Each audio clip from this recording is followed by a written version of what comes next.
Hey, everybody. Welcome back to Next TMT Talks. I'm your host, David Bloom, with Daniel Frankel joining me here. Both this here podcast and a newsletter, weekly newsletter called Next TMT. You can get both if you don't have them tucked in your pocket for regular delivery at nexttmt.com. This week, after a week off, we are kicking off the new year. And lots went on despite the holidays, or it was not as data driven as we typically end up being, but plenty going on, things to look at. We welcome the new year in without a lot of longing, I have to say, for the old one, but with plenty to talk about, despite a very long holiday week plus a little bit.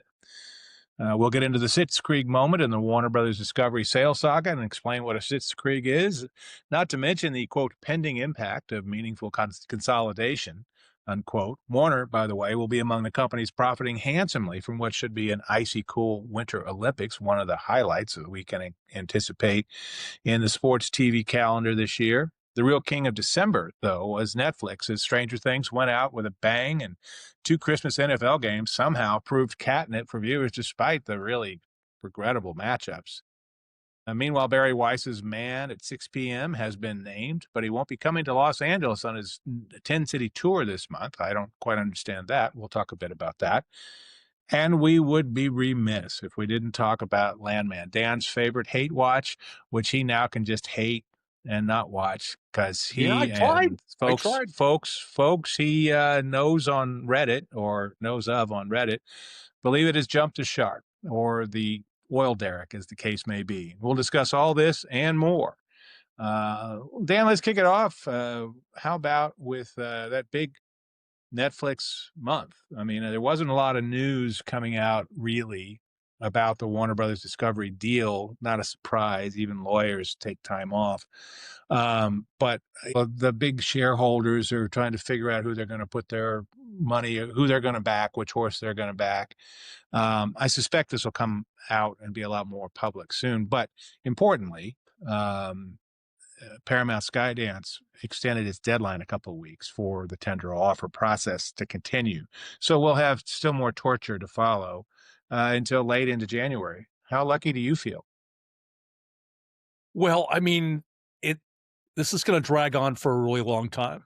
And I was reading a report, it's our news story this week at the top of the newsletter, from Moffat Nathanson, Robert Fishman, talking about, taking their annual tour of the media companies in Los Angeles just before the holidays. And this sort of renewed optimism that bestowed last year.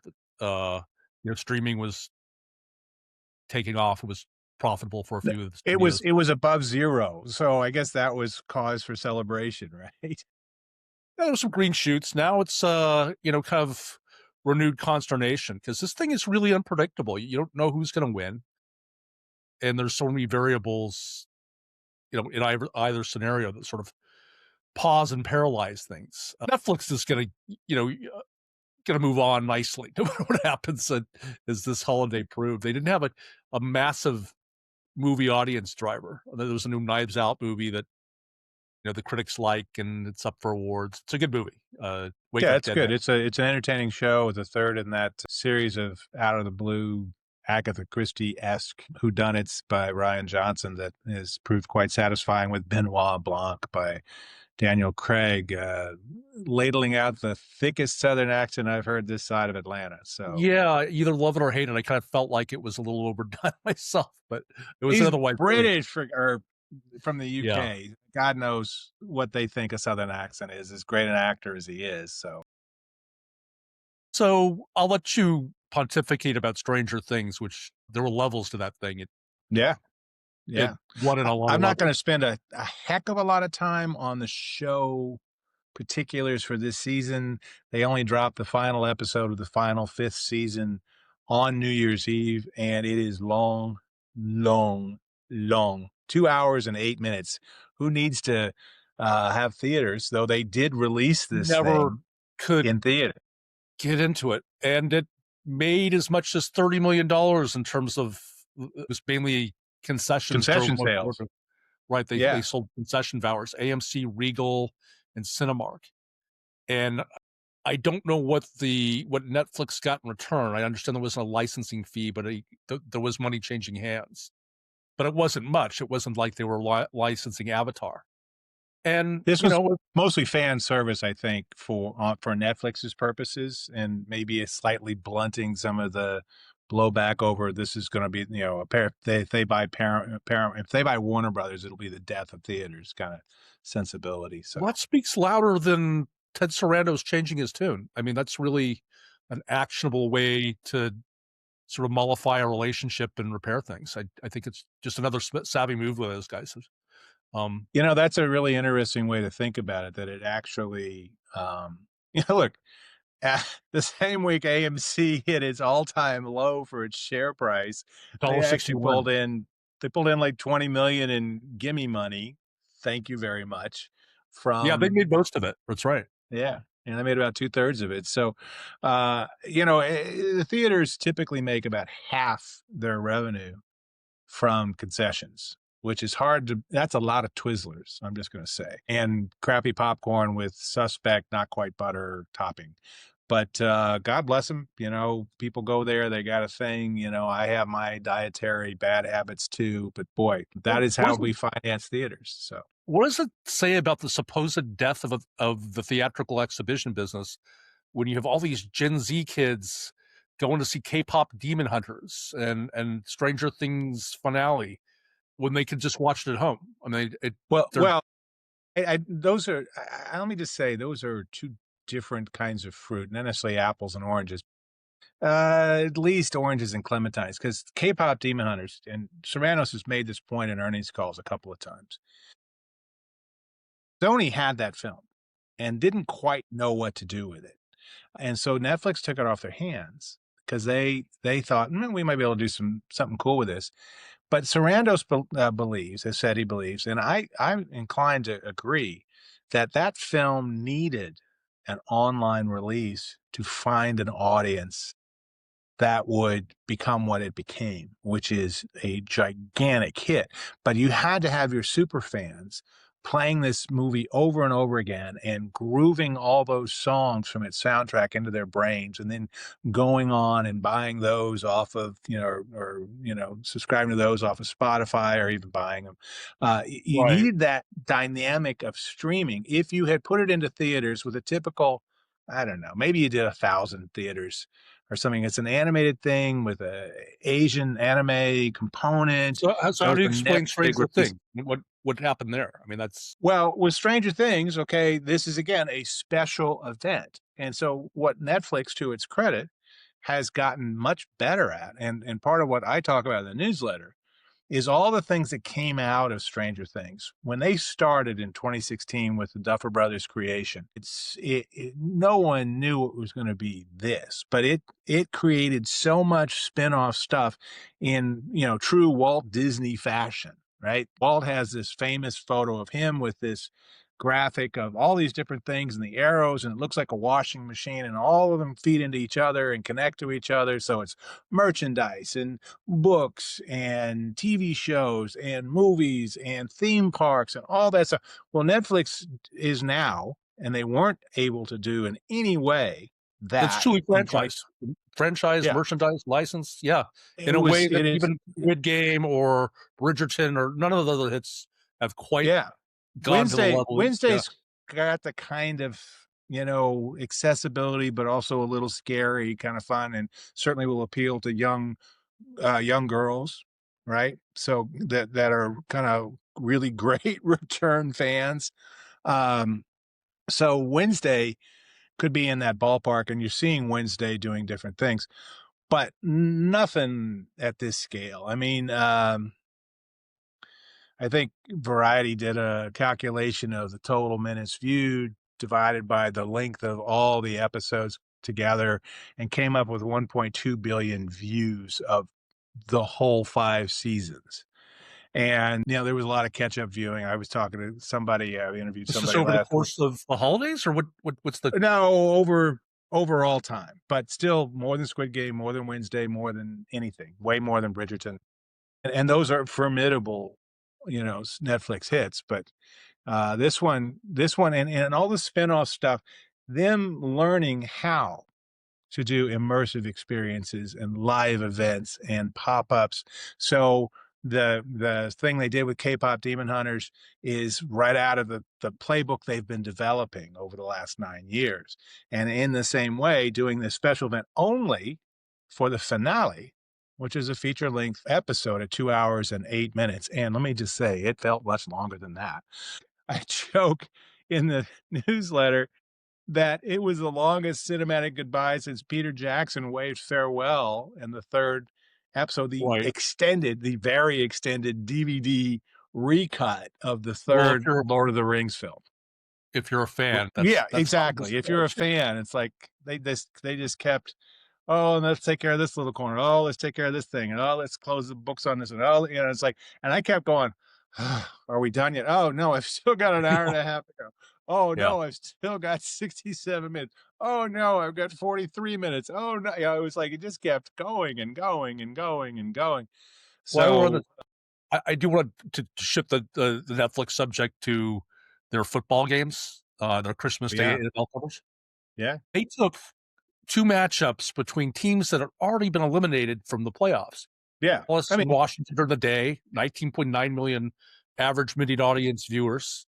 And then at night, Minnesota at Detroit, a record-breaking biggest streaming audience ever for an NFL game, 27.5 million average minute audience, which is, I mean, those are like playoff numbers for yeah. a network delivered with teams that are not going to the playoffs. It's They're really not going to impressive. the playoffs. Now, I will say both matchups were between division rivals who That's true. have been chewing on each other for decades, right? So Washington and and the Washington Cowboys, and they're Dallas not, both yeah, draw well in terms of yeah, national TV yeah. audience. They always do. Cowboys national team, Packers a national team. The other team's well regarded and have strong fan bases.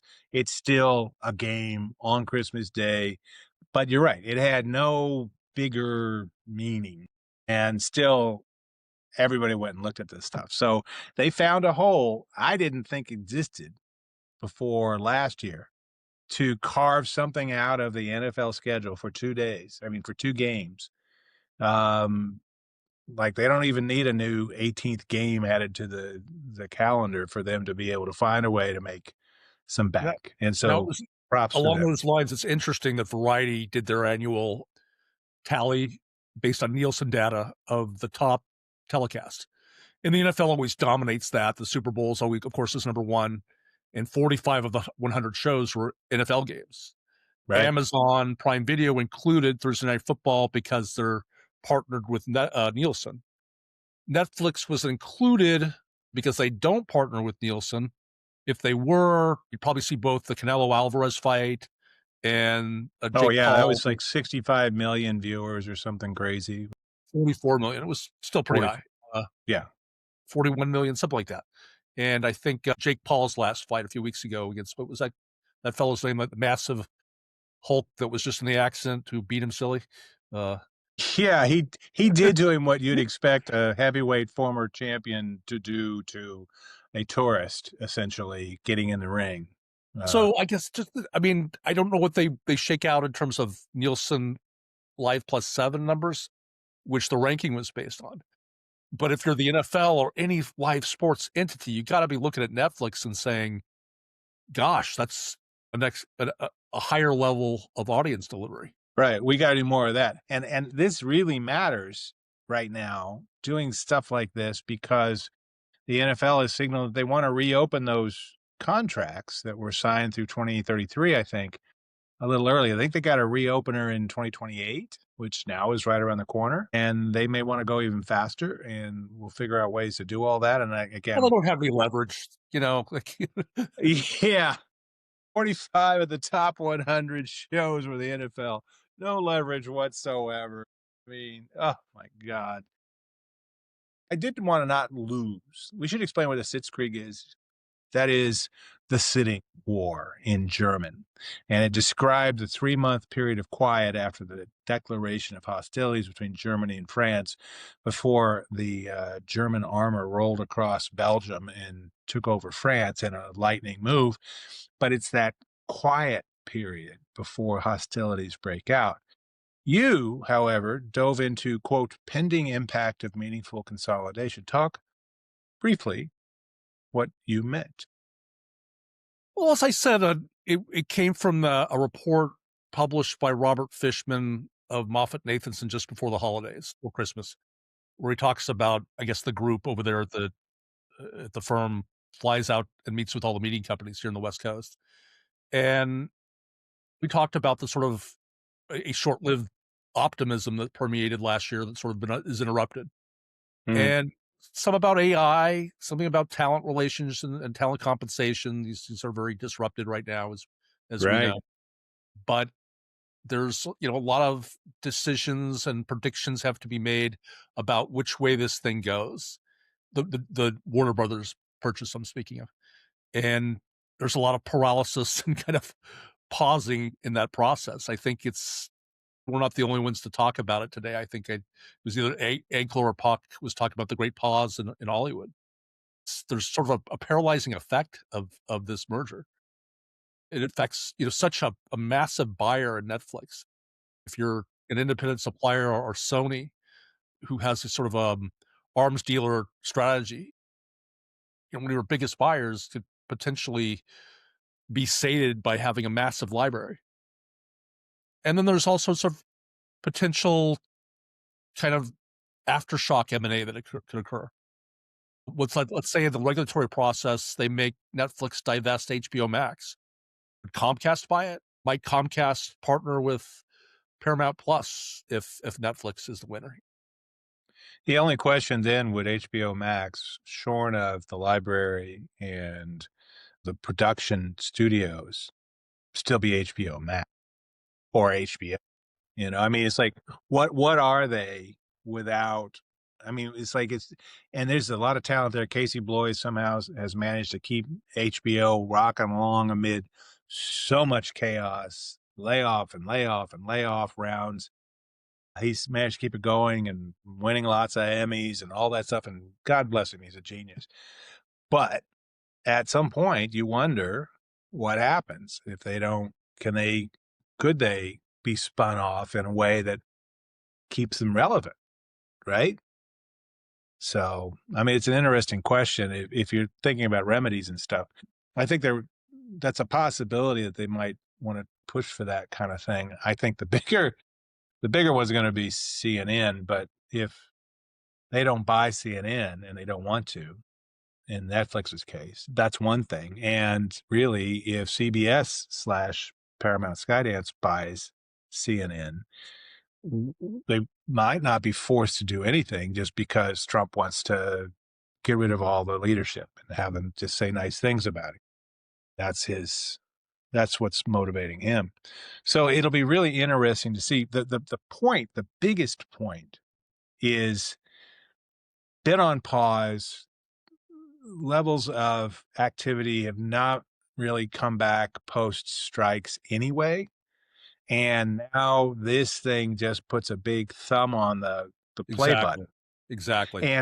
And as long as it takes, say, 18 months, 2 years, whatever, there's going to be hangover beyond that just in the integration process.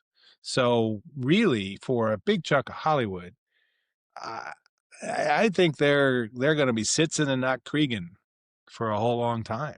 Yeah, I it's think that, disturbing. I had a few conversations, which I think I told you about before the holiday break, with vendor companies that service the major suppliers, streaming companies and studios, who were not panicked, but just battening down the hatches.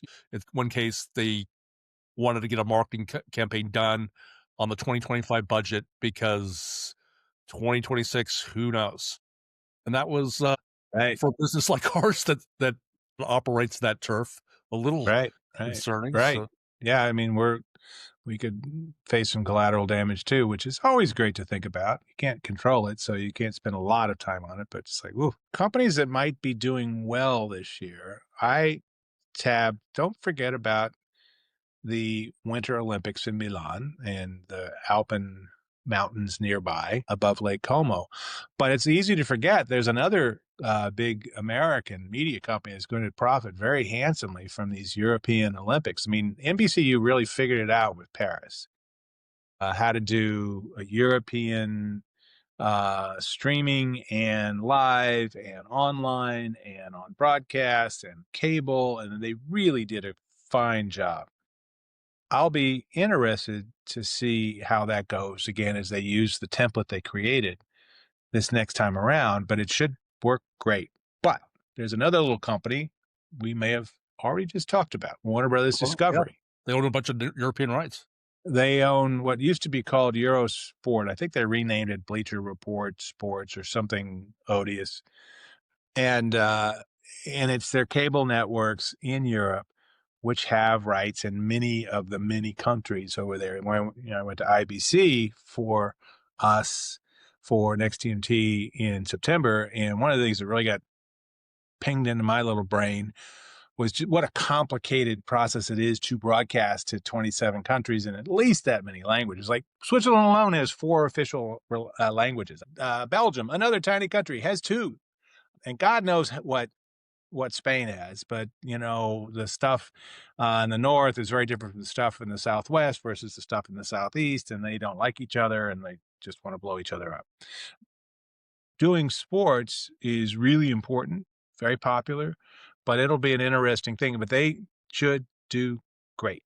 And before whoever ends up buying whatever it ends up being with Discovery Global Networks, whether that goes out into the wild to somebody or it ends up being part of Paramount Skydance. So just want to note that. Also coming, 2026 is also the year for the World Cup, and it's going to be in North America. And I personally am interested in it. It's going to be huge because the American team, the Mexican team, and the Canadian team all have, because they're co-hosts, they all have pretty easy first round draws. That's set up in the whole thing that FIFA does.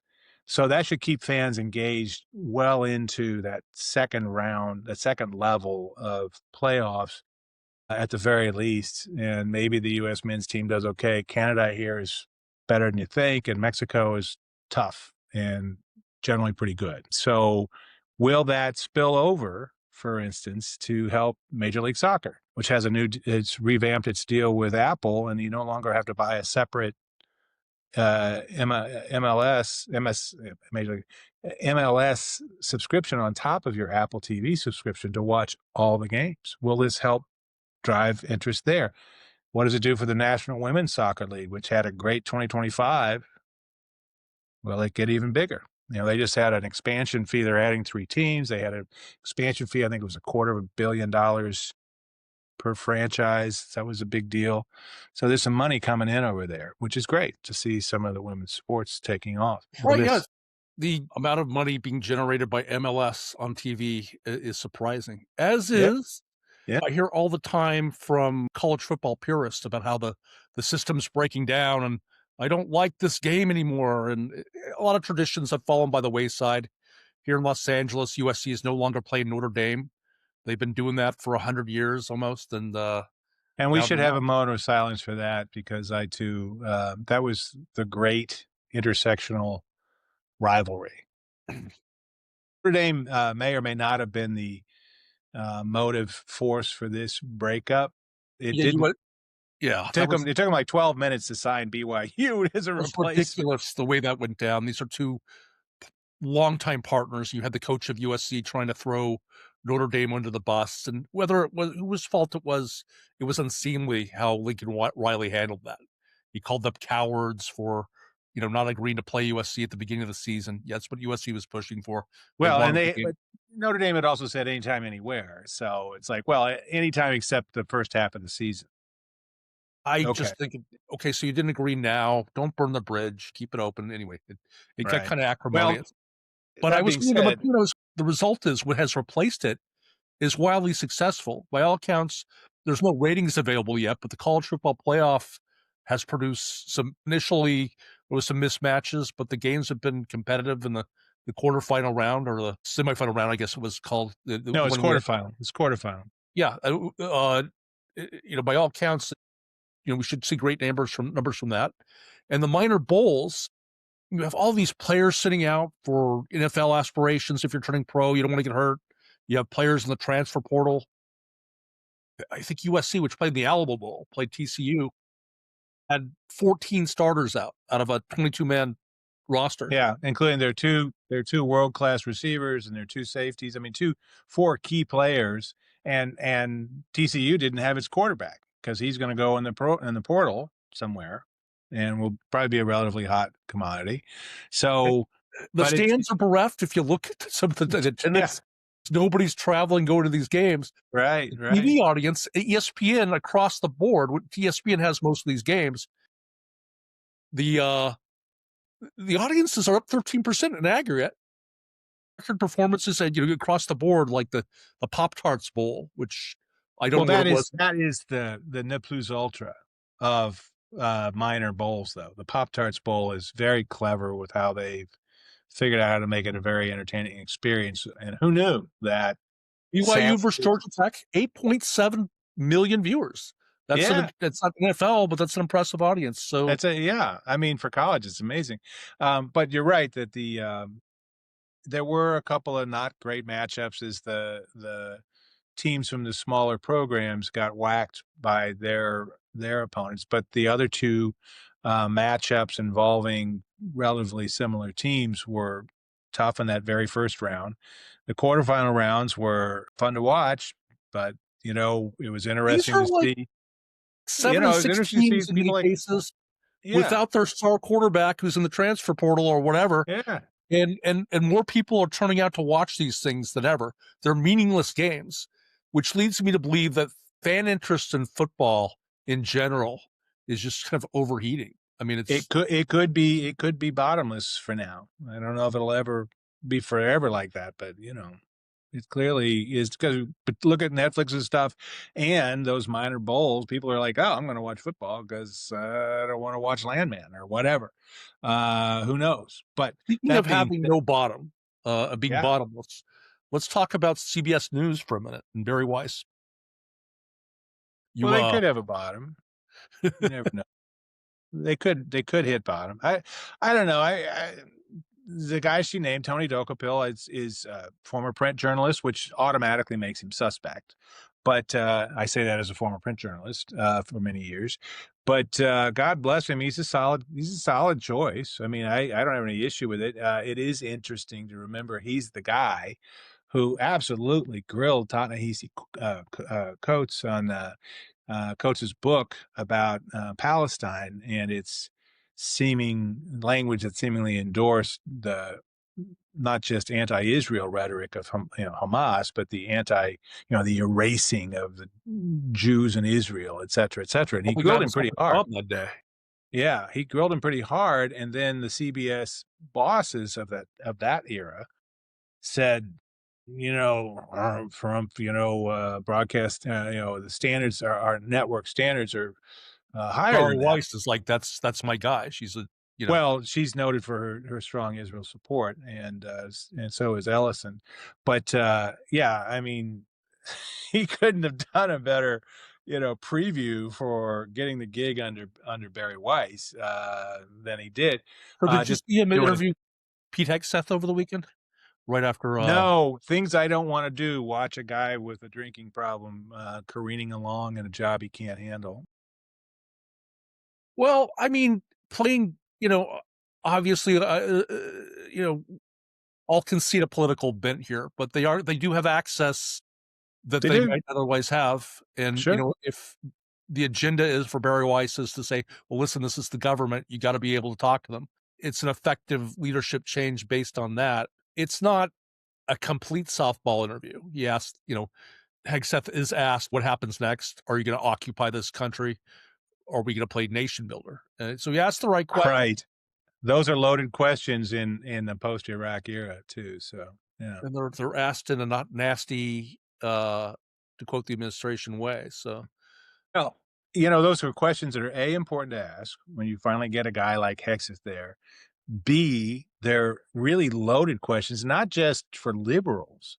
But let me tell you, there's a whole chunk of MAGA that does not like foreign entanglements of any kind. They were not happy about far lesser overseas things that Trump was doing.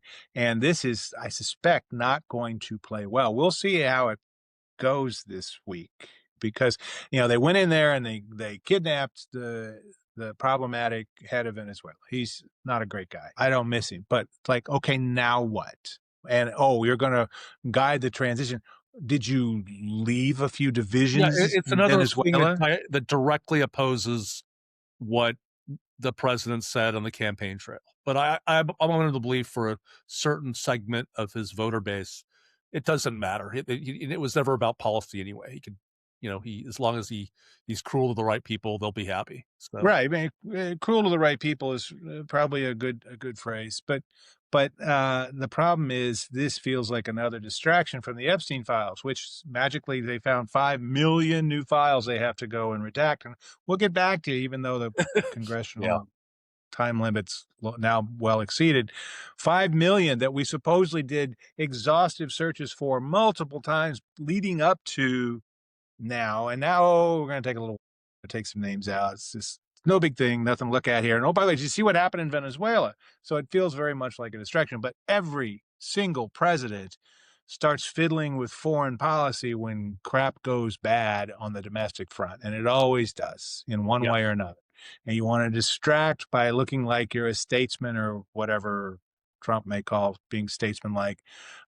You're a big player and you can run things and all that stuff. And that's what the foreign stuff is. And Congress really doesn't have a great significant role in that. But I think this is not going to play well with a key part of his audience. And I think that's going to be interesting as he's already heading into a midterm that doesn't look promising. And he's getting old. He's 79 and dozy and a Yeah, little, beyond the Epstein files, there was that big Wall Street Journal story yeah, over the new year yeah. about how he consumes copious McDonald's and Right, does McDonald's his and Diet meat. Coke. Yeah. He's mainlining Diet Coke. No drugs, but Diet Coke was like, okay. I So gotta artificial say, sweeteners to are fine be nearly 80 years old and to be able to walk and talk at and all. Is he is right. Genetics work in his favor. yeah. Well, yes, but we also know that there are things going on with his health based on this whole hand thing and the bruising and all. It's like something, and multiple. He had an MRI, just nothing to see here, just a normal MRI along with my elephant tests for mental acuity, and I pass those things with 100% every time. It's like there's enough smoke there. You kind of go, obviously the Republicans had a good case to make about Joe Biden at almost exactly the same age 3 years ago. But now here we are with this guy, and plenty of evidence of infirmities of many kind, which you certainly saw coming if you were paying attention. Well, I've been trying to distract myself with TV shows and movies, but it's been kind of a rough hoe. I did watch finally The Apprentice, the kind of Mm, biographical movie about Donald Trump and his interactions with Roy right? Cohn. Well acted. The star of Succession, Jeremy Kindle. Strong. Jeremy Yeah, Strong plays Roy Cohn, if I recall. such a good Right. performance. And it was the guy who's in the Marvel movies plays the Winter Soldier. Plays Trump and pretty Does a good convincingly. job. Doesn't try too hard to Right? mimic the mannerisms. Just does it enough. A nice understated performance. Kind of So, echoes early Trump. Yeah. Yeah. and I also turned to my go-to comfort food, Paramount Plus original series. Been trying to, I enjoyed Landman season 1, even though Taylor Sheridan kind of let us know how he feels about Californians and renewable energy. Like, I stuck with it, and it's terrible. And I'm not the only one who feels this way. I know I cited a limited group of Redditors. An audience of 213 people shitting on a show does not make for No, it does not even make a start. giant chorus. I think the viewership But is I'm still going to make pretty fetch skinny. happen here. Yeah. Sorry. Look, it is entirely possible that Taylor, as he is juggling 427 different dramatic balls in the air, and negotiating a big new deal with NBC Universal that sees him shuffle off to NBCU in 2029, just 3 years away. I mean, in that time, he could create 17 new shows. You ask a reasonable question. Did David Ellison sell high? I would say maybe.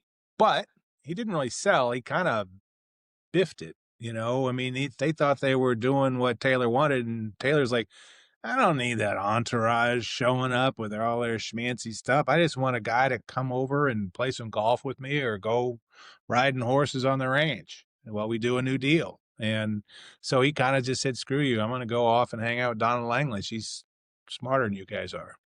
Not to say that Ellison's not smart, but, Langley's a famous talent handler. She's good at this stuff.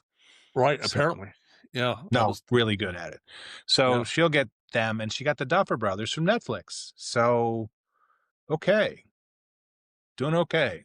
We'll see. They should have a good lineup between that and the Olympics. They should be fine for the next few years.